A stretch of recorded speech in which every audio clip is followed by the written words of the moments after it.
Let's be honest. Most industrial companies are boring. They make parts for cars or heaters that you never see.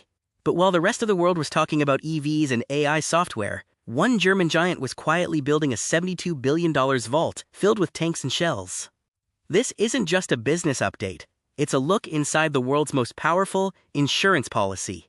Today, we're cracking open Rheinmetall's 2025 report to see why they've stopped making car parts and started making history. Imagine you owned a bakery, and before you even opened the doors this morning, people had already pre-ordered every loaf of bread you'll bake for the next 3 years. That's the Rheinmetall reality. Their backlog just hit $72 billion. To put that in perspective, that is enough money to buy every single person in London a brand new Rolex. Their book-to-bill ratio is 2.0. In plain English, they are selling toys twice as fast as Santa's workshop can build them. But here's the catch. Having a trillion orders is great, unless your oven is broken and you're out of flour. The world wants 155mm shells like they're the new iPhone, but you can't just download a factory. Rheinmetall is facing a massive scaling gap. They have the orders, but the supply chain for raw materials is tighter than a pair of skinny jeans after Thanksgiving. They've moved from just-in-time to just-in-case, which means they're hoarding materials like a prepper in an apocalypse. Now, let's pop the hood and see which engines are actually doing the heavy lifting. We call this defensive growth, and trust me, the numbers are punchier than a heavyweight boxer. If this company were a restaurant, the ammunition division would be the secret sauce that costs 50 cents to make but sells for $20. We're looking at a 29% profit margin. In the world of heavy metal and explosives, that is pure cheat code territory. They're not just making shells, they're printing money. This single department is basically carrying the group's entire profit on its back. Next up, the heavy metal. Vehicle systems is the big brother of the family, accounting for half of all sales. Think of these as the Uber of the battlefield, military trucks, and tactical vehicles like the Lynx. They grew 30% last year. Why? Because Europe suddenly realized its garage was empty, and they've called Rheinmetall to fill it up with the most advanced hardware on the planet. But the future isn't just about steel, it's about silicon. Their electronic solutions grew by a staggering 45%. This is the brain of the operation. Digital cockpits, cyber defense, and anti-drone tech. Their backlog for this stuff grew 160%. It turns out, in 2026, the best way to win a fight isn't just to have the biggest stick, but to have the smartest one. Remember when Rheinmetall used to make parts for your petrol car? Yeah, they want you to forget that too. They're dumping their civilian power systems division like a bad habit.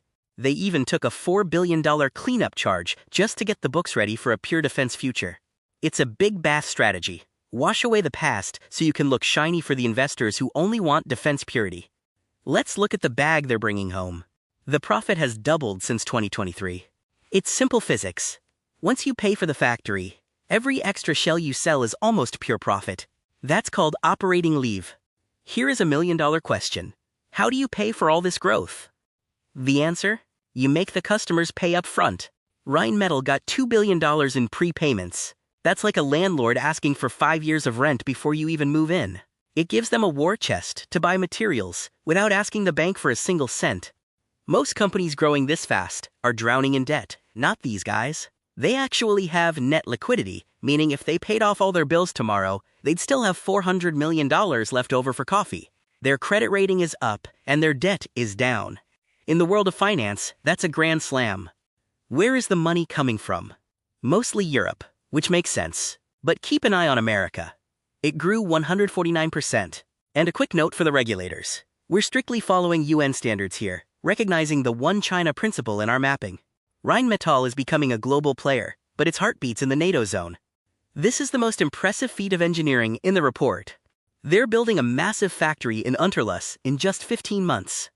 In German bureaucracy time, that's basically light speed.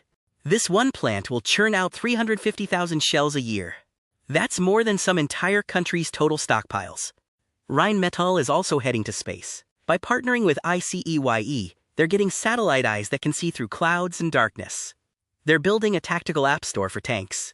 You don't just buy a tank anymore. You subscribe to the software updates. That's how you build a moat that competitors can't swim across. How do they stack up? They're faster than the Americans and more integrated than the Koreans. While others are generalists, Rheinmetall has become the land system king of Europe. They aren't just a supplier anymore, they are the platform everyone else has to build on. The target? $56 billion by 2030. That's a 500% increase from where they were just a few years ago. It's a bold mountain to climb, but with a $72 billion backlog already in the bag, they're already halfway to the summit. So, is Rheinmetall a defense darling, or just riding a temporary wave? The data says it's a structural shift. If you want the full-page breakdown of how this affects the global supply chain, send us an email. At HDIN Research, we don't just read the reports, we find the story between the lines. Don't forget to subscribe, and we'll see you in the next deep dive.